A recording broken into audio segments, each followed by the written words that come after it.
በስመ አብ ወወልድ ወመንፈስ ቅዱስ አሃዱ አምላክ አሜን። ርዕሴ የተረሳው መቅደስ የሚል ነው። በዚህ ርዕስ ጥቂት ሐሳቦችን አንስተን እንመካከራለን። እግዚአብሔር እንድንተገብረው በሕይወትም እንድንኖረው ቅዱስ ፈቃዱ ይሁንልን። የተረሳው መቅደስ በዚህ ዘመን በእርግጠኝነት ብዙ የእግዚአብሔር ቤተ መቅደሶችን የፈረሱትን እንደ አዲስ እየሰራን ነው። እግዚአብሔር ይመስገን። የተቃጠሉ መቅደሶችን እንደ አዲስ እያደስን ነው። እግዚአብሔር ይመስገን። ምዕመናን ተረባርበን ያዘመሙትን መቅደሶች ቀና እያደረግን ነው። ዝናብ የሚያፈሱትን ጣራ እያለበስን ነው። የወየቡትን እያሳመርን ነው። ቤተ መቅደሱን በብዙ እያሳመርንና እያስዋብን ነው። እጅግ ውብ ምንጣፍን እያመጣን ነው። እግዚአብሔር ይመስገን። ግን በዚች ምሽት ሌላ መቅደስ፣ የረሳነውን መቅደስ ለማስታወስ እሞክራለሁ። ወገኖቼ በእግዚአብሔር ቃል በቅዱሳት መጻሕፍት ትምህርት ቤተ መቅደስ የሚባለው ይሄ ሕንፃ ቤተ ክርስቲያን ብቻ አይደለም። አሁን ያልኳችሁ እየሰራ ነው ያልነው፣ እያስዋብ ነው ያልነው፣ ያደስ ነው ያለው ይሄ ቤተ መቅደስ ብቻ አይደለም። ይሄ ህብረታችን፣ ይሄ ጉባኤያችን፣ ይሄ ስብስባችን ራሱ ቤተ መቅደስ ቤተ ክርስቲያን ይባላል። ደግሞ በነፍስ ወከፍ አንድ ምዕመን፣ አንዲት ነፍስ እሷ ራሷ ቤተ መቅደስ ትባላለች። እኔ፣ አንተ፣ አንቺ፣ እኛ የእግዚአብሔር ቤተ መቅደሶች እንባላለን። እኔ ዛሬ ረሳነው የምላችሁ ቤተ መቅደስ በነፍስ ወከፍ የእግዚአብሔር ማደሪያ ሆነው ግን የረሳናቸውን መቅደሶች እዚህ ከጾም ጋራ ማስታወስ ፈልጌ ነው። አንድ ሊቅ እንዲህ ይላል፣ የክርስቶስ እውነተኛዋ መቅደስ የአማኙ ነፍስ ናት። እናስጊጠው፣ ልብስም እንስጠው፣ ስጦታም አንንፈገው፣ በእርሱ ጌታን እንኳን ደህና መጣህ እንበለው ይላል አንድ ሊቅ። አንዲት የክርስቶስ ነፍስ ቤተ መቅደስ ትባላለች እና ምን አለ? የክርስቶስ እውነተኛው መቅደስ የአማኙ ነፍስ ናት አለና እናስጊጠው፣ ልብስም እንስጠው፣ ስጦታም አንንፈገው፣ በእርሱ ጌታን እንኳን ደህና መጣህ እንበለው አለ። ወገኖቼ ክርስቶስን ከምናገኝባቸው መንገዶች አንዱንና ዋናውን ልንገራችሁ። ክርስቶስን ማግኘት ትፈልጋላችሁ? በእርግጠኝነት አዎ እንደምትሉ አውቃለሁ። ያው ክርስቶስ ደጅ ወድቆላችኋል። ክርስቶስን ማብላት ትፈልጋላችሁ? ያው ክርስቶስ በደጅ ተርቦላችኋል። ክርስቶስን ማልበስ ትፈልጋላችሁ? ያው ክርስቶስ በደጅ ይበረድላችኋል። ክርስቶስን የት እናገኘዋለን? ያው ደጅ ወድቋል ድሃው፣ ያው ደጅ ወድቋል ምስኪኑ፣ ያው ደጅ ወድቋል። ለዚህ እኮ ነው ታስታውሱ ይሆን?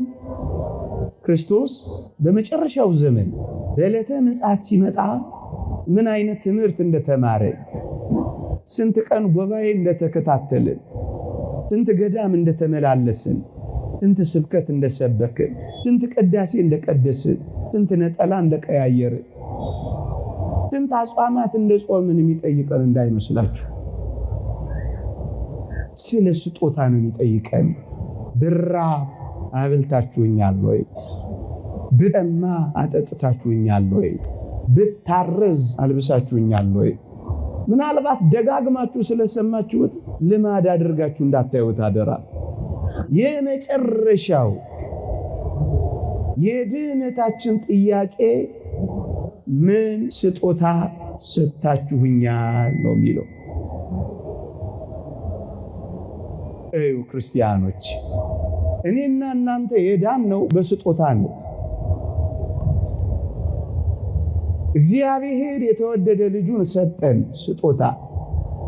የተወደደ ልጁን ስጋውን ቆረሰልን፣ ደሙን አፈሰሰልን፣ ስጦታ። በስጦታ ነው የዳነው። ወደፊት ደግሞ የምንድነው አሁን ባልኳችሁ የስጦታ ቃል ነው። ብራብ፣ ብጠማ፣ ብታረዝ፣ እንግዳ ብሆን የሚል የስጦታ ቃል ነው። በስጦታ ነው የዳነው፣ በስጦታ ነው የምንድነው። ወገኖቼ፣ አንዳንዶች እንዲህ አይነት ትምህርት ስናስተምር ወንጌል አይሰብኩም እንዴ ሊሉን ይችላሉ።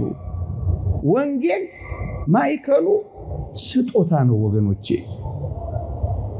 በዳንበት መንገድ ነው የምንድነው። በስጦታ ነው የዳነው፣ በስጦታ ነው የምንድነው። የወንጌልን ማዕከል እየተማርን እንደሆነ እንዳትረሱ።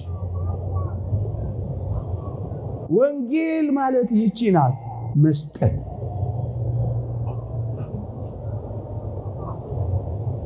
ክርስቶስ በመከራ እንዳዳነን እኛም የምንድነው በመከራ በኩል ነው። ክርስቶስ በመስቀሉ በኩል እንዳገኘን እኛም ክርስቶስን የምናገኘው በመስቀሉ በመከራው በኩል ነው። በዳንበት መንገድ ነው የምንድነው ያልኳችሁ ለዚህ ነው። እዩ፣ ክርስቶስን ማግኘት ከፈለጋችሁ ያ ወድቆላችኋል ያልኳችሁ ምስኪኑን ደሃ ማግኘት ክርስቶስን ማግኘት ነው። ከድሆች ጋር መኖር ከክርስቶስ ጋር መኖር ነው። ለድሆች ስጦታ መስጠት ለኢየሱስ ክርስቶስ በጎ መዓዛ ያለው መስዋዕት መሰዋት ነው። ይሄ ወንጌል ነው ወገኖቼ። ለዚህ ነው ሊቁ የክርስቶስ እውነተኛው መቅደስ የአማኙ ነፍስ ናት፣ እናስጊጠው፣ ልብስም እንስጠው፣ ስጦታም እንንፈገው ካለ በኋላ በእርሱ ጌታን እንኳን ደህና መጣ እንበለው የሚለው። እቺን እንደ መግቢያ ትይዙልኝና ሊቁ ቅዱስ ዮሐንስ አፈወርቅ በነበረበት ዘመን ሁለቱን ቤተ መቅደሶች ያነጻጸረ ያስተማረበትን ትምህርት ላሰማችሁ። በዚያ ዘመን የነበሩ ሰዎች ለህንጻ ቤተ ክርስቲያኑ፣ ለመቅደሱ፣ ለመንበሩ፣ ለቤተ ክርስቲያን አምዶች እጅግ ለቤተ ክርስቲያን ፍቅር ስለነበረቸው ምን ያደርጉ ነበር መሰላችሁ? ቤተ መቅደሱን በወርቅ አምዶች ያስጌጡ ነበር። ቤተ መቅደሱን፣ መንበሩን በተለይ በሐር ልብሶች ያሸበርቁ ነበር። በተለይ ለምስጢረ ቁርባን መፈጸም ከሚያገለግሉት ነዋያት ጽዋውን የወርቅ ጽዋ አምጥተው ይሰጡ ነበር። እና ዮሐንስ አፈወርቅ ይህን ካየ በኋላ እንዲህ የሚል ትምህርት አስተማራቸው። በሞቴ ስሙኝ። እንዲህ ይላል። ምን ይላል? ደሃ ወገንህ በረሃብ እየማቀቀ አንተ የጌታን ማዕድ ጠረጴዛ በወርቅና በብር ዕቃዎች ብትሞላው ጥቅምህ ምንድነው ይላል። አያችሁ፣ በዚያ ዘመን ከነበሩ ድሆች ወይም የክርስቶስ እውነተኛው መቅደስ የአማኙ ነፍስ ናት ካላቸው ምስኪኖች ጋር ያነጻጽርና ደሃ ወገን በረሃብ እየማቀቀ አንተ መንበሩን በወርቅና በብር ዕቃዎች ብትሞላው ጥቅም ምንድነው ይላል። ከዛ ይቀጥልና ምን ይላል? ነገር ግን አስቀድመ ድሃውን አብላው፣ ድሃውን አጠጣው፣ እንዲሁም አልብሰው፣ በመቀጠል መንበሩን በፈለከው መልክ በወርቅ ወይም በብር አስጊጠው ይላል። መጀመሪያ ግን እዛ የወደቀውንና የምትረግጠውን ምስኪን አስበው ይላል። ያንን አስጊጠው፣ ከዛ ይሄንን አሸብርቀው፣ አንጀቱ የተጣበቀውን ድሃ አጥግበው፣ ከዛስ እዚህናና በወርቅ ዕቃ ሙላው። መጀመሪያ ግን እዛ የወደቀውን ድሃ፣ እዛ አንጀቱ የተጣበቀውን ምስኪን፣ እዛ የወደቀውን ጉሮሮና ትናጋው የተጣበቀበትን ድሃ አርካው።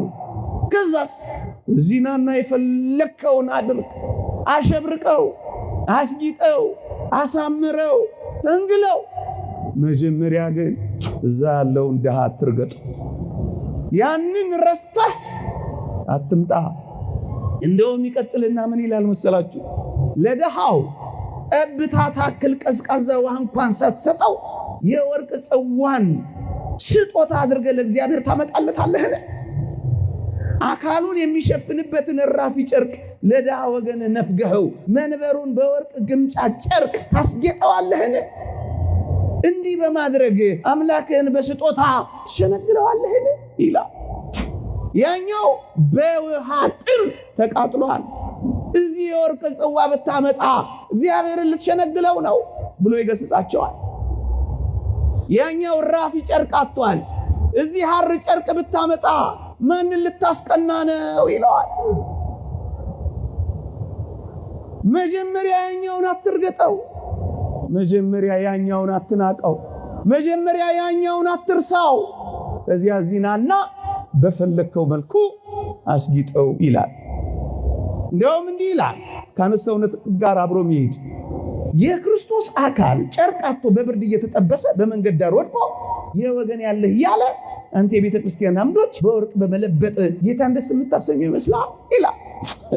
እዛ የወደቀው የክርስቶስ አካል ነው፣ እኔ ነኝ የሚለው። ያኛውም የክርስቶስ ሥጋ ነው፣ እዚህ ያለውም የክርስቶስ ሥጋ ነው። ያኛው አካሉ ነው፣ ይሄም አካሉ ነው። ያንን ራፊ ጨርቅ ነፍገኸው ይሄንን ደግሞ በሐር ጨርቅ ብታስጌጠው ጥቅም ምንድነው ነው የሚለው። አያችሁ፣ ሁለቱን ያነጻጽራል ያልኳችሁ ለዚህ ነው። እዩ፣ ያኛውን አካሌ እኔ ነው የሚለው። ብራብ እኔ፣ ብጠማ እኔ፣ ብታረዝ አላለበስከኝም እኔ ነው የሚላቸው ድሆች። እዚህ ያለው ሥጋዬ አያችሁ፣ ያም ሥጋው ይሄም ሥጋው።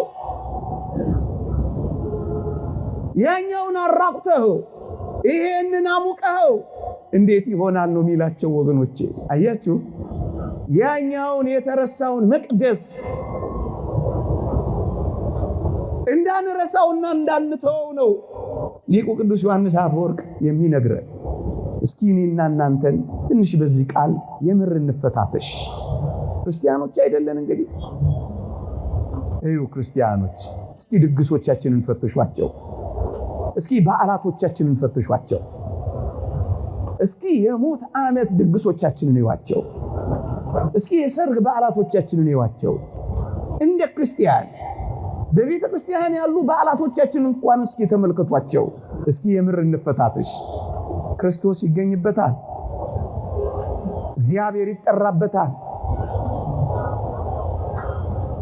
የፊት ወንበር የሚለቀቀው ለክርስቶስ ነው ወገኖቼ። እስኪ የምር እንነጋገር። የእግዚአብሔር ቃል እንዲህ ይላል፣ ግብዣ ባደረክ ጊዜ ድሆችንና ጉንድሾችን፣ አንካሶችን፣ ዕውሮችንም ጥራ፣ የሚመልሱት ብድራት የላቸውምና ብፁዕ ትሆናለህ፣ በጻድቃን ትንሣኤ ይመለስልሃልና ይላል። ድግሶቻችን የፊት ወንበሩ ለማን ነው የሚለቀቀው? እውነት እንነጋገር ከተባለ እንካ በንካ አይደል ነገሩ። ድሆች ይጠራሉ፣ ድሆች የፊት ወንበር ይለቀቅላቸዋል። ጉንድሾችና ምስኪኖች ከእፍታው ይወጣላቸዋል። ዋናው ማዕድ ለነዚህ ድሆች ይሰጣል። የምር እንነጋገር።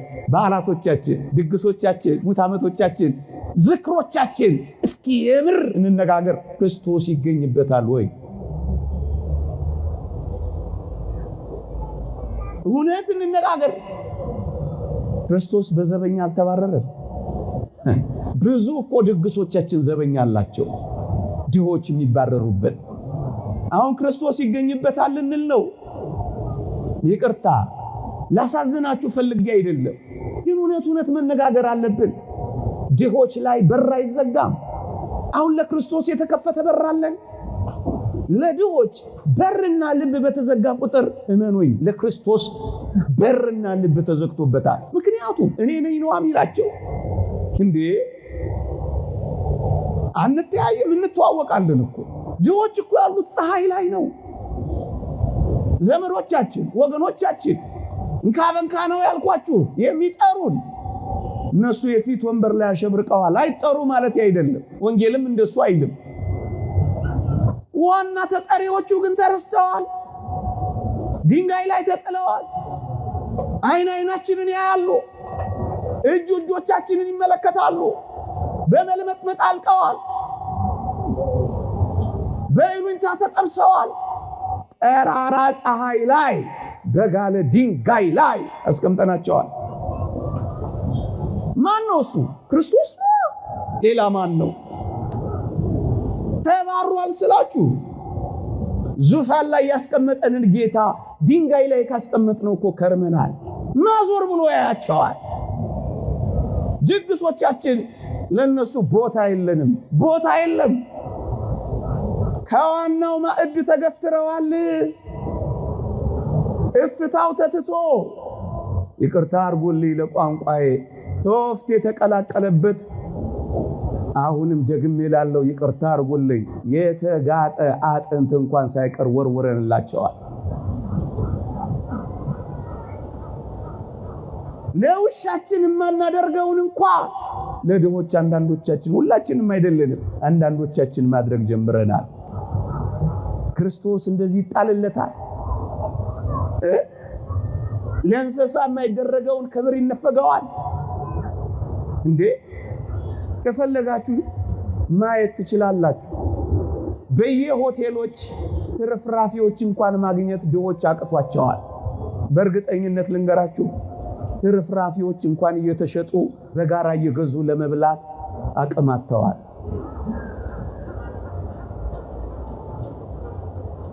ትርፍራፊ እንኳን እስኪሸጥ ድረስ በከተማችን ሆኗል። የታል ታዲያ ወንጌል? የታል ታዲያ ክርስትና? የታል እውነታችን ወገኖቼ?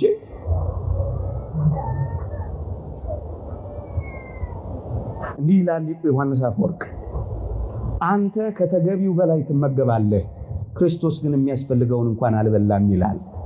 እንዲህ ባሉ የጾም ወራቶች እውነት እንነጋገር ከተባለ እንኳን በጾም ወራቶች በሌሎችም ወራቶች ከተገቢው በላይ መብላታችንን እያወቅን 3 ቀንና በዛ ያለ ቀን ረቧቸው የሚያድሩ ሰዎች እንዳሉ አናውቅም? ያውቃለሁ። ምግብ ከበላን 3 ቀናችን ነው የሚሉ ሰዎች እኮ እንሰማለን። ግንስ በርካታ ክርስቲያኖች አለን። እሰይ ጠግበህ ብላ፣ ግን ትንሽ ብታካፍል ምን አለበት? አንተ ከተገቢው በላይ ትመገባለህ። ምናልባትም ቁንጣን ሊያሰቃይ ይችላል። ምናልባትም ማታ ጨርሲ እየተባባልን ለሰው እንዲተርፍ እንኳን አድርገን አይደለም እናቀርበው። ትሪው ሞልጭ ብሎ እስኪያልቅ ድረስ እንጋደላለን። ድሆችስ የሚያስፈልጋቸው ደረቅ ዳቦ እንኳን የሚሰጣቸው የለም። ወገኖቼ ለምን ጾም እንደምንጾም ታውቃላችሁ? መራብን እኮ እንድናውቅ ነው። የጾም አንዱ ጥቅሙ በመጾማችን ምክንያት መራብን እንድንለማመድ ነው። የተራበች ሰውነት ደግሞ ለሚራብ ትራራለች። የጾም ማይከሉ ምን ይመስላችኋል? ክርስቶስን ለማገልገል መራብ ነው። ጠዋት የምትራቡት ከሰዓት ልናጠራቅመው እኮ አይደለም፣ ልንሰጠው ነው። በቃ የኛ አይደለም። አንተ ከተገቢው በላይ ትመገባለህ፣ ክርስቶስ ግን የሚያስፈልገውን እንኳን አላገኘም። አንተ የተለያዩ ኬኮችን ትበላለህ፣ እርሱ ግን የደረቀ ቁራሽ ዳቦ እንኳን አልበላም። አንተ የተጣራ የወይን ጠጅን ትጠጣለህ፣ ነገር ግን እርሱ ቀዝቃዛ ኩባያ ውሃ እንኳን ነፍገዋል። አንተ በለሰለሰና በተለበጠ አልጋ ላይ ትተኛለህ፣ ነገር ግን እርሱ በውጭ ሆኖ በቁር ያልቃል። አንተ ለክርስቶስ የሆኑትን ገንዘቦች ሁሉ ጨርሰህ ወስደሃል። ምዕመናን እግዚአብሔር ያሳያችሁ፣ ልዑል ያመልክታችሁ። እቺን ከተማችንን ተመልከቷት። እዚህ ሜክሲኮ መሄድ ትችላላችሁ። ቤንዚል የሚስቡ ማስቲሽ እያሸተቱ ናላቸው የዞረ ህፃናት አታገኙ። ወደዚያ ወደ ጊዮርጊስ ወጣ በሉ፣ ተደርድረው የምታገኟቸው ምግብ ፍለጋ ራሳቸውን ለመቸርቸር የቆሙ ምስኪኖች ስንት ናቸው? ግን የሁሉ ማይበር አለ።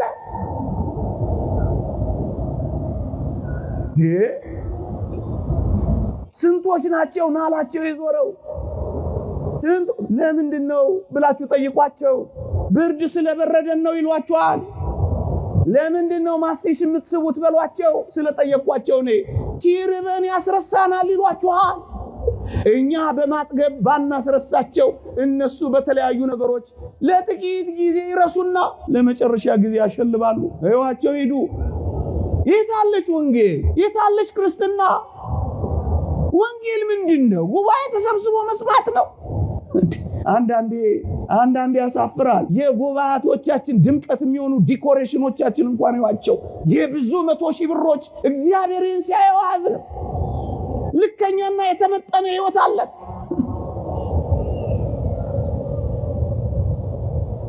እሰይ በለሰለሰና በአማረ ፍራሽ ላይ ተኛ። ግን ቢያንስ አንድ ብርድ ልብስ ጣል የሚያደርግለት አለ። ክረምት አዲስ አበባ ውስጥ የሚሞቱ ብዙ አረጋውያንና ህፃናት እንዳሉ ታውቃላችሁ። ስታቲስቲክስ አንብቤ ነው የምነግራችሁ፣ ዝም ብዬ አይደለም። ለምን? ዝናብ ይወርድባቸዋል። ድሆችን የምናስጠልልበት ቤት የለንም። አንድ ሰው ነው እየታገለ ያለው ታውቃላችሁ። ውርጩ፣ ጎርፉ፣ ዶፉ ይወርድባቸዋል። ከዛስ ያሸልባሉ። እንደውም እኛ ላንዴ ግፈኞች እንሆናለን። በጣም ደስ የሚለን መተኛት ዝናብ ሲመጣ ነው። ያኔ ነው ለሽ ብለን የምንተኛው።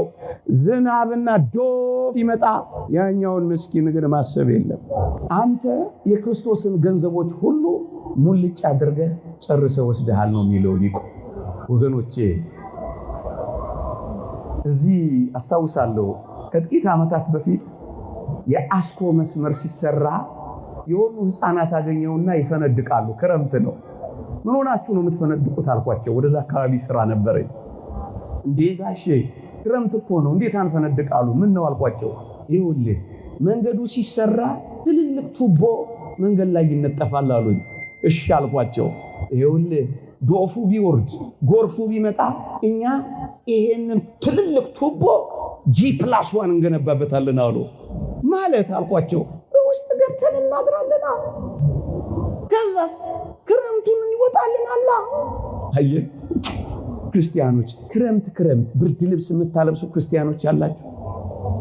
ክረምት የሚያፈስ ቤታቸውን የምትጠግኑላቸው ጎረቤቶች አሏችሁ። ይምርስኪ ክርስትና ቤት ውስጥ፣ ክርስትና ጎረቤት ጋር፣ ክርስትና መንገድ ላይ፣ ክርስትና አካባቢ ላይ አለ እንዴ? ማንንም ለማሳቀቅ ፈልጌ አይደለም። ከእንግዲህ በኋላ የምናገረውንም ቃል በንጽጽር ለማስቀመጥ ያክል እኛ የመኪና ቤት አለን፣ እሺ ይኑረን፣ ጥሩ ነው። ብዙ ድሆች ግን ቤት የላቸው፣ ሸረሪት ያደራባቸው፣ ዕቃ የከመርንባቸው ብዙ ሰርቪስ ክፍሎች አሉን። አንድ ደሃ ግን አያስጠልሉልንም። መኪናችን አጣሪ ያላት ድሆች የሚታጠቡበት ቤት እንኳን የላቸው። በጎርፍ በቆሻሻችን ነው የሚታጠቡት። ይቅርታ አድርጎልኝና የኛን ቆሻሻ ያጸዳ ውሃ ለነሱ ቆሻሻ ሲሆን እኮ አይተናል። እሰይ ይኑረን። ግን ደግሞ ድሃውን እንዴት እንረሳለን? አስታውሳለሁ ኤፍኤም የሚባል ሬዲዮ ላይ ነው የሰማው። የዛሬ 9-10 ዓመት ሊሆን ይችላል።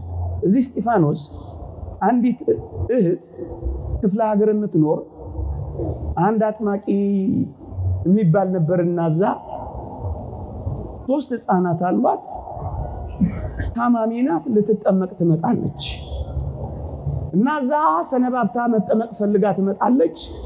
ስትመጣ ማረፊያ ታጣለች። 3 ህፃናት ተሸክማለች።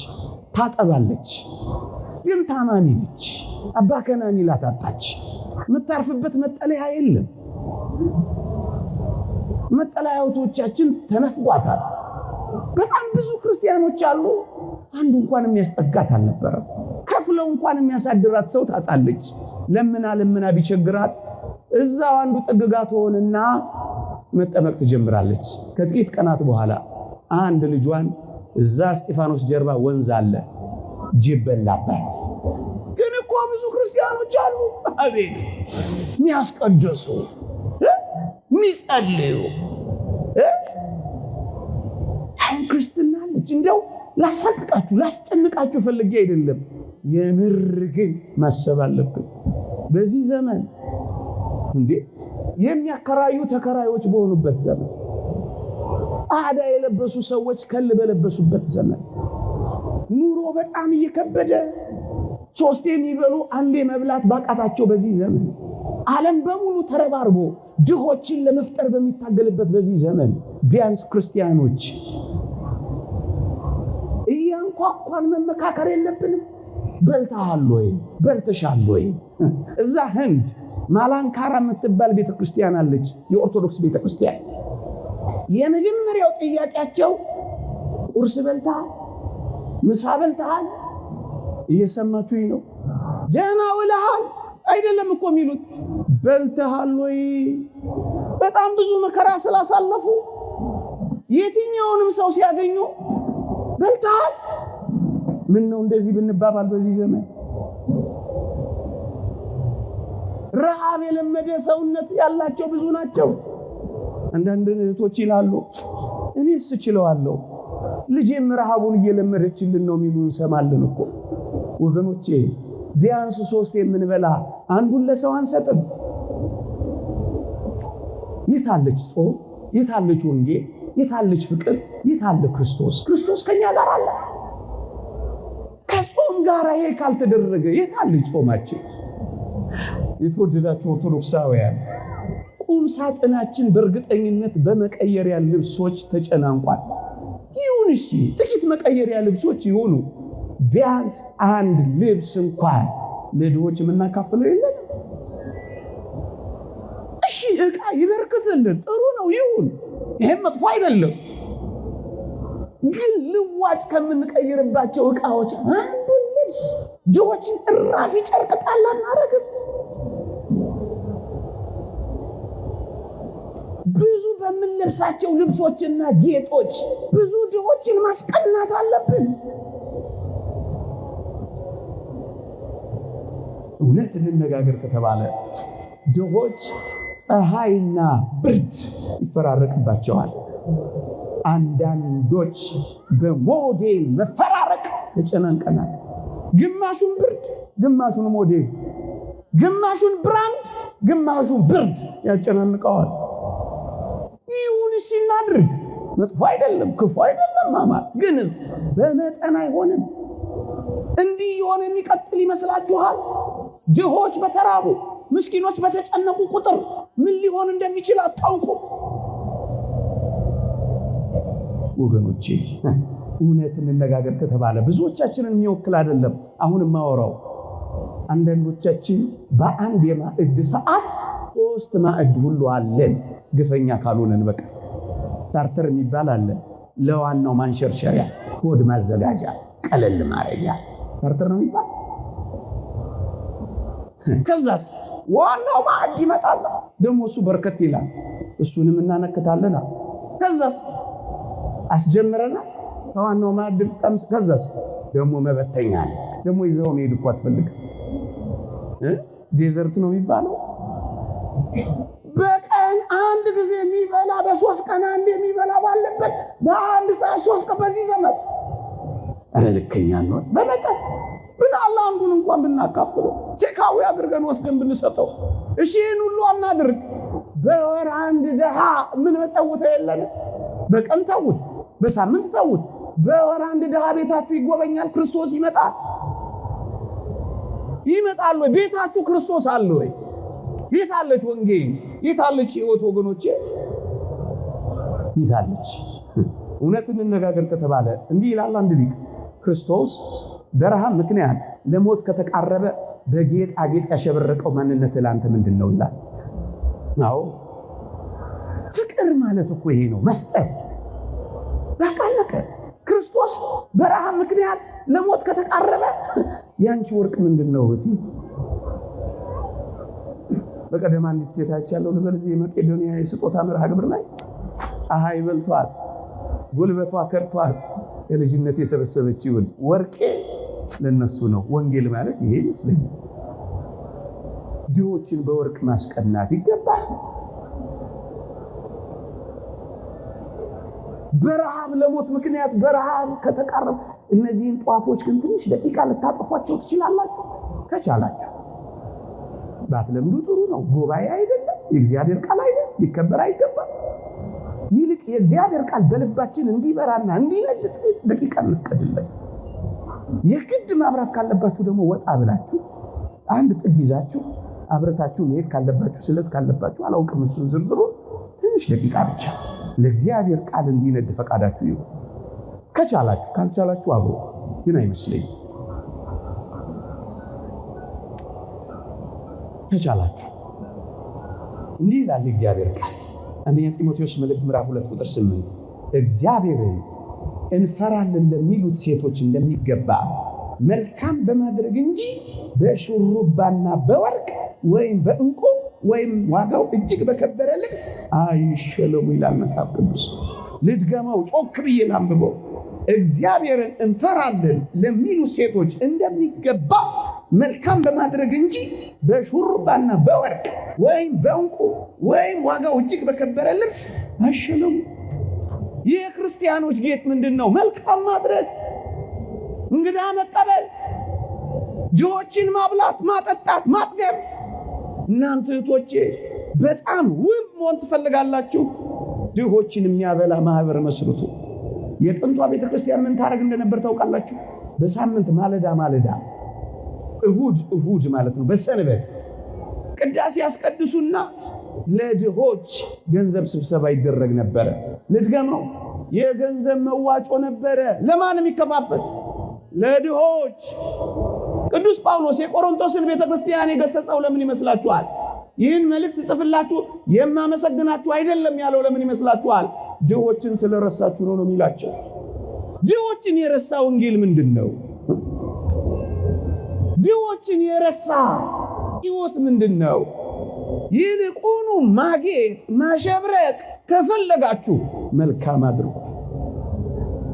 በተለይ እንዲህ ባለው ዘመን ይቅርታ አድርጉልኝ፣ በሚመጡትም ዘመናት ምግብ የሚመገቡ ማዕከላት የሉንም። ኦርቶዶክሳውያን ልብ ካላችሁ የምግብ መመገቢያ ማዕከላት ክፈቷ። በጣም ብዙ አይደለም፣ 10 ሰው ከረሃብ ከታደጋችሁ አይበቃ። አንድ ሰው አንድ ጓደኛ የሚራብ ጓደኛ ካፈራ በቂ ነው። መልካም በማድረግ እንጂ በእንቁ በወርቅ ብታጌጥ ጥቅም ምንድን ነው የሚለው? ክርስቶስን ታስቀናዋለህ። በዚህ በትሩፋት ታጌጡ ዘንድ እወዳለሁ ነው የሚለው። መልካም በማድረግ ጌጣችሁ፣ ውበታችሁ፣ ደምግባታችሁ፣ ሽልማታችሁ፣ ማይረጋችሁ መልካም ማድረግ ይሁን። መልካም ማድረግ ይሁን። ይህ እግዚአብሔር ቃል ነው፣ ምንም የማንሸቃቅጠው። ክርስቶስ የሚገኘው በዚህ ውስጥ ነው። አድራሻው ልንገራችሁ፣ የክርስቶስን እዚያ ውስጥ ነው ያለው። ክርስቶስ የሚገኘው እዚህ ውስጥ ነው። በዚህ ዘመን ልባችንን እንክፈት። ግድ የለም እየተወቃቀስን አንክረም። እኛ ብቻ ስራችንን እንስራ። እያንኳኳን በር የተዘጋባቸውን በራቸውን እናናፍስና እናቦርሳቸው፣ እናልብሳ። ካለ በቃ ማካፈል። ወንጌል ማካፈልን አትርሱ ብቻ ነው የምትለው ወገኖች። ለማካፈል ተዘጋጁ። በዚህ ጽኑ ጊዜ ነገ በሚመጡ ከባድ ጊዜያት ዓለም በክፋት እየባሰ ነው የሚሄደው። እመኑኝ፣ እኔ ተመኝቼ አይደለም። ማስራቡን ግን ይቀጥላል አለ። ኑሮ ማክበዱን ግን ይቀጥላል። በእነዚህ ጊዜያት ለመተሳሰብ እንዘጋጅ ለማለት ነው እንዲህ ያለ ትምህርት ማንሳት የፈለኩት። ለነገ እንዘጋጅ። ይሄንን የምናደርገው ግን የምር ስንጨክን ነው። ክርስቶስን አድራሻው ድሆች ጋር ነው። በቃ ይሄንን በአንድ ምሳሌ ባስረዳ የበለጠ ጠቃሚ ነው። በሞቴ ስሙ አባ ቢሾይ በነበረበት ዘመን እግዚአብሔር ለአባ ቢሾይ እንዲህ አለው፣ ለሕዝቡ ንገር፣ በታላቁ ተራራ ላይ ይገለጣለሁ፣ ሕዝቡ ሁሉ ያዩኛል፣ እኔም ሕዝቤን እባርካለሁ። አባ ቢሾይ ለሕዝብ ንገር አለው። አባ ቢሾይም ደስ አለው፣ ለሕዝቡም ነገረ። አምላካችን እግዚአብሔር በተራራው ላይ ይታያል፣ በማለዳ ሰንበት ከቅዳሴ በኋላ እዛ እንገናኝ ብሎ አወጀ። ይገርማችኋል ክርስቲያኖች፣ ዕለተ ሰንበት እስኪመጣ ምዕመናን ተቆነጠነጡ፣ ጓጉ። አንዳንዶቹ ቀን አልደርስ አለ፣ ቀንና ሌሊቱን አይናቸው አፍጥጦ እግዚአብሔርን ለማየት ቋመጡ። መጣ ሰንበቱ። ከቅዳሴ በኋላ ሁሉም ወደ ተራራው መጉረፍ ጀመረ። ወደ ተራራው ከመሄዳቸው እግርጌ ተራራው ግርጌ ግን አንድ ምስኪን ጉንድሽ ሰው ተቀምጦ ምንም ሄድ መንቀሳቀስ የማይችል ሰው ቁጭ ብሎ ምጽዋት ይጠይቃል። ስጡኝ ይላል፣ አብሉኝ ይላል፣ አጠጡኝ ይላል። ያ ሁሉ ክርስቲያን ክርስቶስን ለማየት ነው የሚፈልገው። ያን ምስኪን ደሃ የሚጠይቀውን ጥያቄ ማን ይስማው? እየሰማችሁ? ሁሉም ወደ ተራራው ይሮጣል። ምን ለማድረግ? ለማየት፣ እግዚአብሔርን ለማየት። ድሃው ይማጸናል። ድሆችን የሚሰሙበት ጆሮ ግን የላቸው። ድሆችን የምትሰሙበት ጆሮ አለ። አንዳንዶቻችን መኪናችንን እንዘጋለን። አንዳንዶቻችን በራችን ገርበብ ያለ አይደለም። አንዳንዶቻችን ለጩኸታቸው ትኩረት እንኳን አንሰጥም። እያለን እንኳን ለምዶብናል። እግዚአብሔር ይስጥ ብለን ነው የምናሰናብተው። እየቻል ወሬ እንዳይቋረጥ ብለን የነፈግናቸው ድሆች ስንት ይሆኑ! አቤት ክርስቶስን እንደ ነገሩ ማባረር ያሳዝን።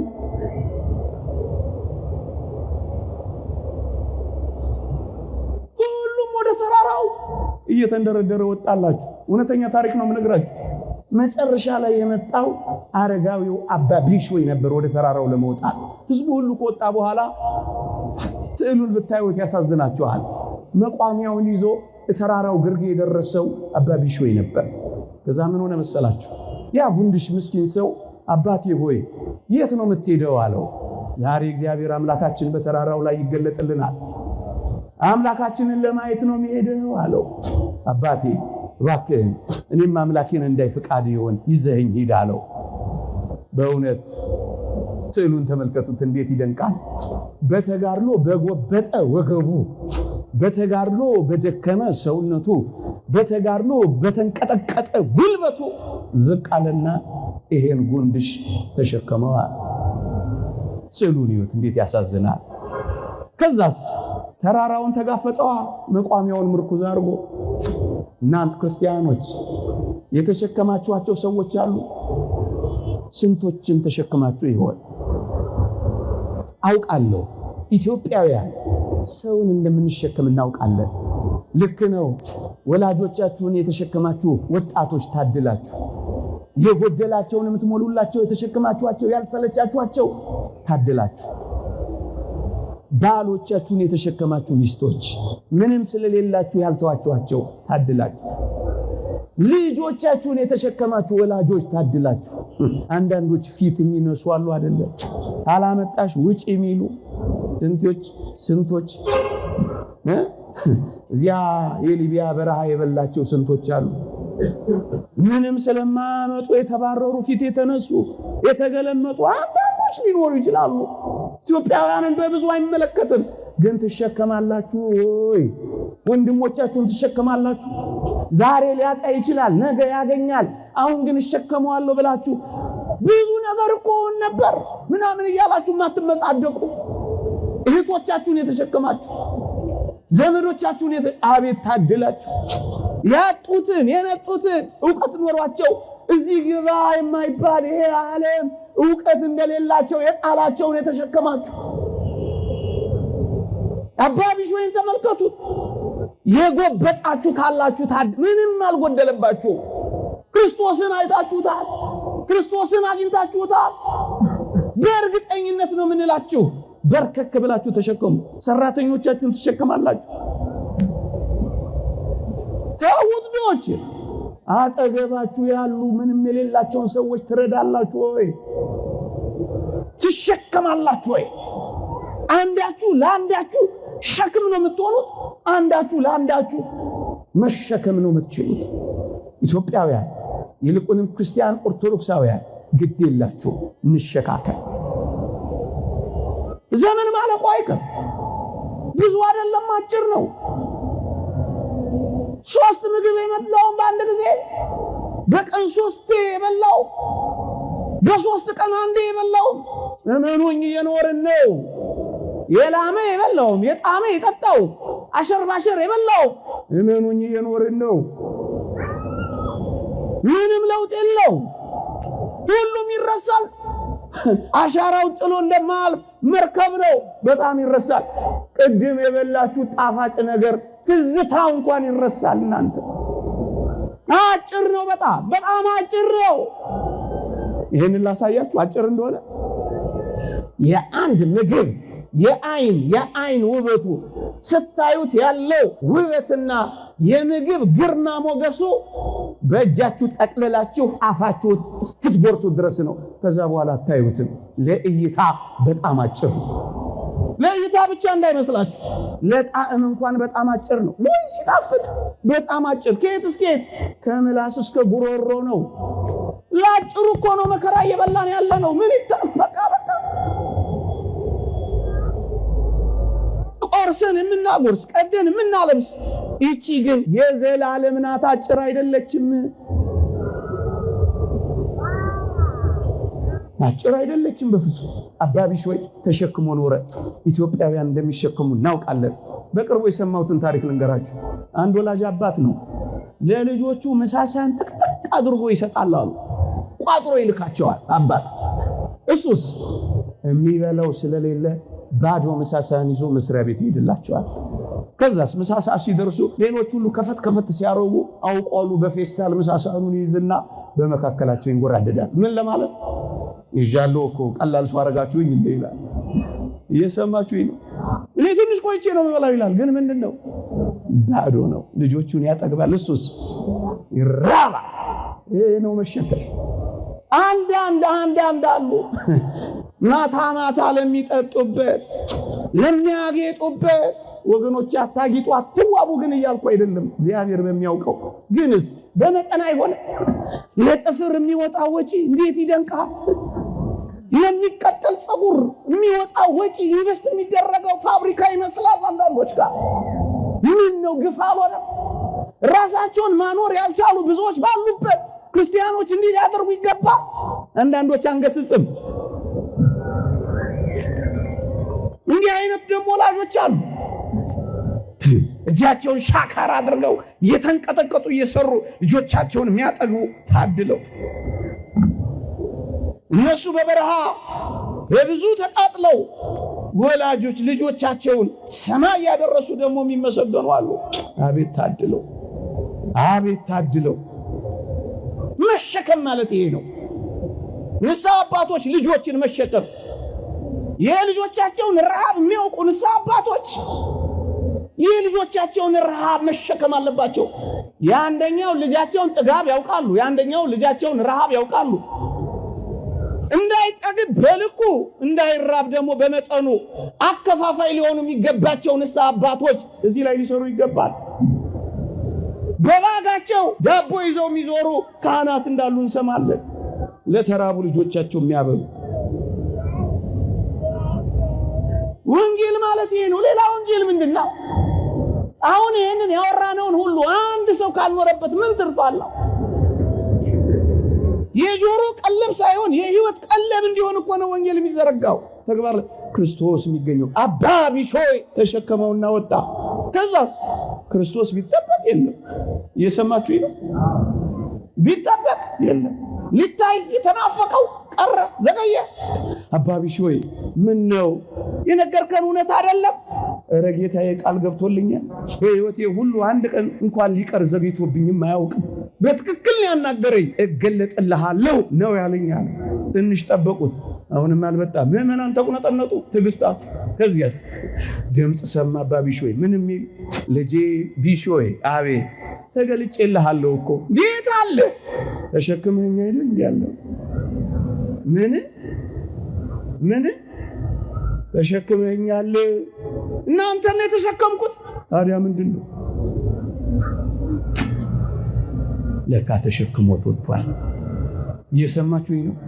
የክርስቶስ አድራሻ ጉንድሾች፣ የክርስቶስ አድራሻ የተራቡ፣ የክርስቶስ አድራሻ የተጠሙ፣ የክርስቶስ አድራሻ በር የሌላቸው፣ መጠለያ ያጡ እናንተ ኦርቶዶክሳውያን ክርስቶስን ማግኘት ከፈለጋችሁ በድሃ ወይም በእንግዳ ሰው ታገኙታላችሁ። ልድገመው፣ የክርስቶስን አድራሻ ልንገራችሁ። በድሆች ወይም በእንግዳ ሰዎች ውስጥ ክርስቶስን ታገኙታላችሁ። ይህ ሰውዬ ምንድን ነው የሚያወራው ልትሉኝ ትችላላችሁ። አንዳንዴ እንደው ተሳስተው ይህንን ቃል የሚሰሙ ደስ በማያሰኝ ሕይወት ውስጥ የሚኖሩ ሰዎች እስኪ ይስሙት። እኔ በቅርቡ የሰማሁት ልቤን የነካኝን ታሪክ ልንገራችሁ። ማውቃት ልጅ ናት እና በብዙ ተጋድሎ ነው የኖረችው። ከመናፍስት ጋር ትታገል ነበረ። እንዲጠቅም ብዬ ነው እንጂ ወሬ ማውራት ፈልጌ አይደለም። ግን አንዳንዴ ጭካኔያችን ከፍ ይላል። በብዙ ተጋድሎ ነው የኖረችው። የጻድቁ አባታችን የአቡነ ተክለ ሃይማኖትን በዓል ለማክበር ደብረ ሊባኖስ ትሄዳለች። ከብዙ ተጋድሎና መከራ የተነሳ የስኳር በሽተኛ ሆናለች። ኢንሱሊኑን ይዟ ነው በቦርሳዋ የሄደችው። ብቻዋን ታግላ ስለምትኖር አባ ከና ሚላት ስለሌለ ትርፍ ብር የላት። በዓል እያከበረች እያለ ቦርሳዋን ትሰረቃለች። እንግዲህ የሚሰርቀው ትርፍ ያለው ሰው ነው። እሷ የመጨረሻ ትርፏ ኢንሱሊኗ ብቻ ነው። ትራንስፖርት የላትም። ገንዘቧን በቦርሳዋ ትንሽ ናት፣ ትወስዳበታለች። የምትወጋው ኢንሱሊን ለዛይ ሰዓት ማግኘት አለባት። እቺ ልጅ የት ትሂድ? ደግሞ የቆመች ልጅ ስለሆነች እንዴት አድርጋ ብትለምን ማን ሊያምን ይችላል? እንደኔና እንደናንተ ናት ልጅቷ ስትታይ። ብዙ ልብስ የሸፈናቸው ምስኪኖች አሉ። ምናልባት እዚህ ውስጥ ይህን ስናገር በእርግጠኝነት እየተራቡ የሚሰሙ ሊኖሩ እንደሚችሉ ገምታለሁ። እግዚአብሔር ያስባቸው። ከዛስ እቺ ልጅ አመሻሽ ላይ አልቻለችም። ምን ሆነች? መወጋት እያለባት ስላልተወጋች ሞተች። እዚያው ተቀበረች። ምን አይነት እነሱ ስኳር ለመብላት ሲሉ የስኳር መድኃኒት ያለውን ኢንሱሊን የሚሰርቁ ሌቦች ጋር አብረን እንኖራለን። ለቅምጥልነታቸው ሲሉ ልጆቻቸውን የሚያሳቅቁ በጣም ብዙ ቅምጥል ወላጆች አሉ። ማታቸውን ውስኪያቸው ላይ ያመሹ ልጆቻቸው ላይ ማታ ገብተው የሚደፉ በጣም ቅምጥሎች አሉ። ልጆች ተበተኑ አልተበተኑ ምንም አይመስላቸው፣ አፈር አይንካኝ የሚሉ እቺ ዶሮ አየችኝ የሚሉ ቅምጥሎች አሉ። እንኳን ሌላውን አፍንጫቸው ስር ያለውን ልጃቸውን እንኳን የማያዩ። ግን አንተ ምን እያልክ ነው? እኛ ራሳችን ድሆች አይደለን ልትሉን ትችላላችሁ። እውነት ነው። ምንም ላይኖረን ይችላል። ከየት አምጥተን ነው እንድናካፍል የምታወራው ልትሉኝ ትችላላችሁ። ምንም ላይኖረን ይችላል። ሊቁ ቅዱስ ዮሐንስ አፈወርቅ እንዲህ ይላል፣ ቢያንስ 2 ዲናር አለህ ይላል። ታስታውሳላችሁ? ያቺ ሴት 2 ዲናር ብቻ አላት። እሷን በምኩራብ ሙዳየ ምጽዋት ውስጥ ስትጥል አያት። በጣም ብዙዎች አሉ እኮ። የክርስቶስ ዓይንም ልብ የሚያረፈው ግን ከጉድለቷ የሰጠችውን ሴት ነው። እውነት ነው፣ ጎሎብናል። በዚህ ዘመን ነገር ሁሉ አስማት ሆኖብን ሊሆን ይችላል። እመኖኝ፣ በፍቅር ስንሰጣጥ ግን ይበዛልናል። መጽሐፍ ቅዱስ እንደዚህ ነው የሚለው፣ እየነቀነቀ እየተቀጠቀ በቅፋችሁ ያስታቅፋችኋል ነው የሚለው። ስትሰጡ ይበዛላችኋል። የመስጠት ሂሳብ በእግዚአብሔር ዘንድ ይሄ ነው። ስትሰጥ ይጨመራል። በማቴማቲክስ ማካፈል መቀነስ ነው። በክርስቶስ ዘንድ ግን ማካፈል መደመር ነው። ይሄንን አረጋግጡ በሕይወታችሁ። በማቴማቲክስ መቀነስ ማጉደል ነው። በክርስትና ግን ቀንሶ መስጠት ማባዛት ነው። ማብዛት ከፈለክ ይሄንን አሉ ቅመሰው። ስስተኛ ንፉግ አትሁን። ቆልለው በአካውንት ብታስቀምጠው ምን ይሆናል? ጥቂት አካፍለው። ሁሉን እንኳን ጨርሰ ለፍጽምና ባደርስ እንኳን ጥቂት አካፍለው። አይንህ እያየ መድኃኒት መግዣ የሚሆነው ምን ሆነ ነው? ፋርማሲ የምትሰለፈው ዳቦ ለተሰለፈው ብትሰጠው እንዴት ያነት በረከት ነው? ምን ሆነ ነው ካላችሁኝ 2 ዲናር አለ ይላል ሊቁ ዮሐንስ አፈወርቅ። ምን ይላል? ድህነት የቱንም ያህል ቢሆን 2 ዲናር የለህምን? 2 እግሮች አሉ ድሆችን እይበት። 2 አይኖች አሉ ድሆችን እይ። 2 እግሮች አሉ ህሙማንን ጠይቅበት። ቢያንስ ያለህ የተገፉትን አስጠጋበት። ቢያንስ እግር አለ ጠይቅበት። ክርስቶስ ጠይቀው ታሞ ወድቋል። በየጎረቤቶቻችን በር የተዘጋባቸው ተባያቸውን አራግፈው መቁረብ የሚፈልጉ ስንቶች አሉ። ማይበራት ካላችሁ እናቶች ተደራጅታችሁ ሰፈራችሁ ውስጥ ይሄንን ጽድቅ አትሰሩም? ጽድቅ አፍንጫችን ስራ አይደለ? እይበት፣ ጠይቅበት፣ አስጠልልበት። ቢያንስ 2 ዲናር አለ። ምንም ነገር ባይኖር 2 ዲናር አለ። የተወደዳችሁ ኦርቶዶክሳውያን ሀብት የሚባለው በኪስ የሞላው በቦርሳ የታጨቀው በጎተራ የተከተተው በአካውንት የተቀመጠው ብቻ አይደለም። ይሄ አይደለም ሀብት። እና ሀብት ምንድነው ካላችሁኝ በጉልበት በወዛችሁ አገልግሏቸው። ምንም የለህም ተላላካቸው፣ ጉዳይ አስፈጽምላቸው፣ ቤት አስጅላቸው፣ ልብስ ጠቢላቸው። ጽድቅ ይሄ ነው። ቅድስና ይሄ ነው። ተጋድሎ ይሄ ነው። ምናኔም ይሆንሻል ይሄ ነው። ወገኖቼ ቤት ሞልቷቸው ሰው የራባቸው ስንት ናቸው? ይሄን አታውቁ? ሰው ይናፈቃቸዋል። መብል ሞልቷቸው ፍቅር የራባቸው አሉ። ፍቅር ስጧቸው፣ አዳምጧቸው። እፍኝ ጥሬ ሞልቷቸው አስታዋሽ ልብ የተነፈጋቸው ስንት ናቸው? ጆሮና ልብ ስጧቸው። ምጽዋት እኮ ይሄም ነው። ስንቶች የሚያዳምጣቸው የሚተነፍሱበት አጥተው፣ ስንቶች ተሸኝተዋል፣ ስንቶች ደም ብዛት፣ ስንቶች ስኳር፣ ስንቶች ተንጠልጥለዋል፣ ስንቶች መርዝ ጠጥተዋል፣ ስንቶች ተስፋ ቆርጠዋል። ይታከማሉ ስትሰሟቸው። ገንዘብ ኖሯቸው ጆሮ ለተነፈጋቸው ጆሮ ሆኗቸው፣ ሐዘን ሰብሯቸው የልጅ ሐዘን የማጣት ሐዘን ሰብሯቸው ጥቂት ማስታወስ ከሰጠናቸው። ዕውቀት ያላችሁ ብር የሌላችሁ የድሆችን ልጆች አስጠኑበት፣ ቱቶር ስሩበት። በሳምንት 1 ሰዓት አስጠናበት። ምጽዋት ነው፣ ስጣቸው። እስኪ ልጠይቃችሁ፣ ዮሐንስ አፈወርቅ የሚጠይቀውን ነው። ተአምራት ማድረግ ይበልጣል ወይስ ምጽዋት መስጠት ይበልጣል ብዬ ብጠይቃችሁ እርግጠኛ ነኝ ብዙዎቻችን የምንናፍቀው ተአምራት ማድረግን ወይም የእግዚአብሔርን ቃል መስበክን ነው። እጅግ የሚበልጠው የእግዚአብሔር ጸጋ ግን ምን እንደሆነ ታውቃላችሁ? ስጦታ መስጠትን ነው፣ ምጽዋት መስጠትን። ትልቁን ጸጋ ነው ዛሬ የምናወራው፣ ትልቁን ወንጌል። ለምን መሰላችሁ? ሲያስተምር ተአምራት ስታደርግ አንተ ከእግዚአብሔር ትበደራለህ ይላል። ምጽዋት ስትመጸው ስጦታ ስትሰጥ ግን አንተ ለእግዚአብሔር አበዳሪው ነህ ይላል። ታዲያ ማን ይበልጣል? አበዳሪ ተበዳሪ? በቃ ከጸጋ ወደ ጸጋ ከኃይል ወደ ኃይል ያሸጋግራችኋል። ምክንያቱም እንዲህ ስለሆነ አለ ቢያንስ እግር አለ፣ ቢያንስ አይን አለ፣ ቢያንስ ጣራ አለ፣ ቢያንስ ጉልበት አለ፣ ቢያንስ ወዝ አለ፣ ቢያንስ የምንሰራው ጥቂት ነገር አለ። የለንም እንዳትሉ። ደግሞ ብዙዎቹ የሚፈልጉት ፍቅር ነው ታውቃላችሁ። ያጠግባቸዋል፣ አስታዋሽ ያጠግባቸዋል። ከሁሉ በላይ የሚሰብራቸው የሚበሉት የሚጠጡት ማጣታቸው አይደለም፣ ፊት ማዞራችን፣ መስኮት መዝጋታችን፣ ሽታቸውን መጥላታችን፣ አባከና ለማለታችን ይሰብራቸዋል። ክርስቶስን እንደዚህ አናድርገው። ሀብት ካለስ አሁን ምንም ነገር የለንም እንደምንል የነገርኳቸው። የሆነ ነገር ካለስ፣ የሆነ ነገር እግዚአብሔር በሀብት ላይ ከሾመህስ፣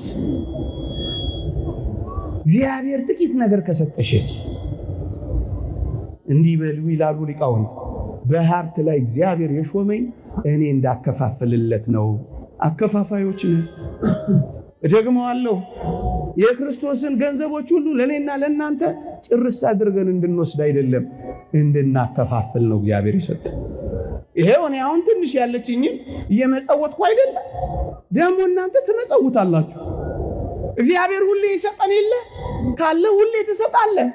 ዛሬም ነገም እግዚአብሔር ዛሬም ነገም እየሰጠህ አይደል እንዴ? ፀሐይን በቀን ጨረቃን በሌሊት ውሆችን ንፋሳትን ሁሉ ጊዜ እያበላህ ሁሉ ጊዜ እየሰጠህ አይደል እንዴ? አንተም እንደ እግዚአብሔር እንድትሆን ሁሉ ጊዜ እንደውም ከፍ እናድርገው ሐሳቡን። የኔ የምንለው ነገር እንኳን ምድር ላይ የኔ የምንለው የብቻችን ነገር እንኳን የለም። እዩ ፀሐይን፣ ታላላቅ ጸጋዎችን ፀሐይን የኔ የሚላት ማን ነው? ጨረቃንስ የኔ ልትሏት ትችላላችሁ? የኛ አይደለች? የምር ክርስቲያን መሆን ስትፈልጉ ያላችሁ ሀብት የጋራችን ይሆናል፣ የሁላችን።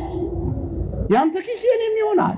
ረሃቤን ታስታግስልኛለህ፣ ጥሜን ታረካልኛለህ፣ መንገላታቴን ታስቆምልኛለህ፣ እራፊ ጨርቅ ትጥልልኛለህ። ብዙ አይደለም የጋራችን ይሆናል።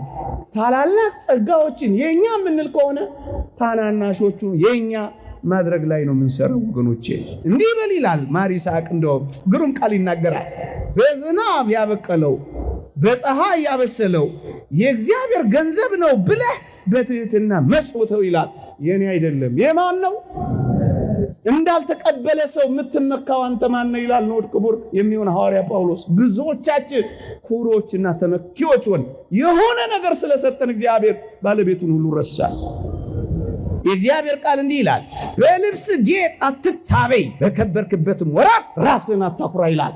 ትዕቢተኞች ሆን ስናገኝ፣ ኩሮች ሆን፣ ተመጻዳቂዎች ሆን፣ ሌላ አድርገን ራሳችንን እንፈጠር። መድኃኒት የሚገዛላቸው ያጡ ስንት ናቸው? መታከም እየቻሉ ያልታከሙና የሞቱ ስንት ናቸው? ስንቱን ማውራት እንችላለን። የሚፈታ ችግር የተወሳሰበባቸው ስንት ናቸው? ገንዘብ ብዙ እንዲሰራ ነበር የተሰጠው፣ ግን ለራሳችን ብቻ አጠራቀሙ።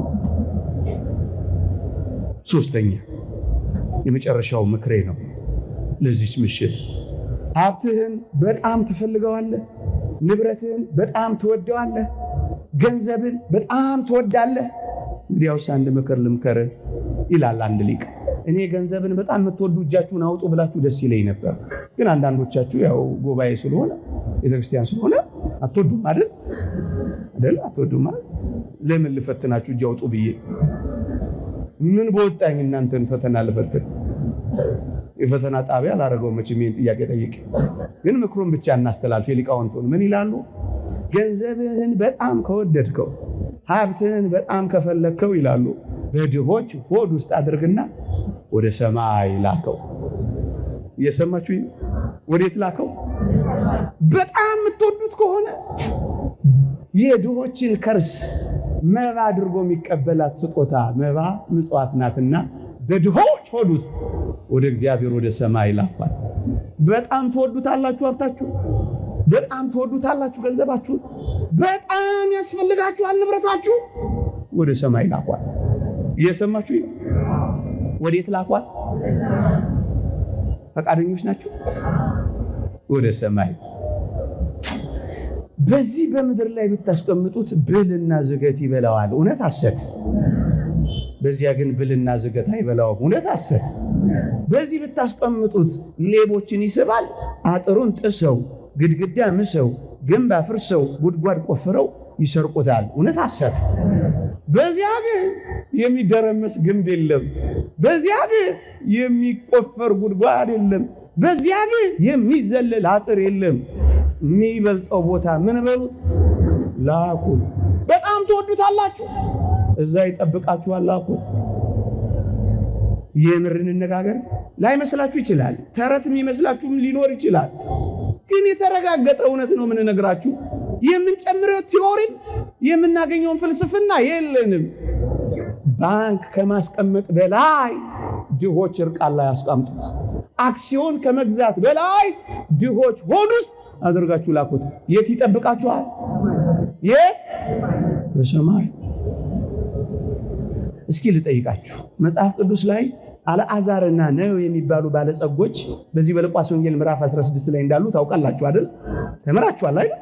እስኪ ልጠይቃችሁ፣ በሞቴ ልጠይቃችሁ። መጽሐፍ ቅዱስ እንዲህ ይላል ባጭሩ፣ አልዓዛርም ሞተ፣ መላእክትም በአብርሃም እቅፍ ወሰዱት ይላል። ወዴት? ወደ ሰማይ። እሺ፣ አልዓዛርም ሞተ፣ ከዛስ መላእክትም ወደ አብርሃም እቅፍ ምን አሉት? ስለ ባለጸጋው ሲናገር ምን ይላል መሰላችሁ? አካፍሎ አያውቅም። አልዓዛር አፍንጫው ስር ተመልክቶት አይቶት አያውቅ። ከዛ ምን ሆነ መሰላችሁ? ስለ ባለጸጋው ሲናገር ባለጸግነት በራሱ የሚነቀፍ ነገር አይደለም። አደራ ሲወጣ ጥቂት ባለጸጎች መጣችሁ አንገቴን እንዳታንቆይ። ባለጸግነትን አይደለም ምን ነቅፈው፣ ንፉግ ባለጸግነትን ነው ምን ነቅፈው። እየሰማችሁኝ ነው? ቃለ ማካፈልን ነው ምን ነቅሰው። ስለ ባለጸጋው ሲናገር መጽሐፍ ቅዱስ ምን ይላል መሰላችሁ? ባለጸጋው ግን ሞተ ካለ በኋላ ተቀበረ ይላል። ሰምታችሁኛል? እስኪ ልጠይቃችሁ፣ እንደ አልዓዛር መሆን ትፈልጋላችሁ? እንደ ነዌ እንደ ባለጸጋው? ጮክ ብላችሁ ንገሩኝ። የምራችሁን ነው? አልዓዛር እኮ በደዌ ነው ዘመኑን የጨረሰው። ሰምታችሁኛል? አልዓዛር እኮ ዘመኑን በድህነት ነው የጨረሰው። እንደ አልዓዛር ወይስ እንደ ነዌ? ምን ነው ድምጻችሁ ሳሳ? ድሃ እኮ ነው።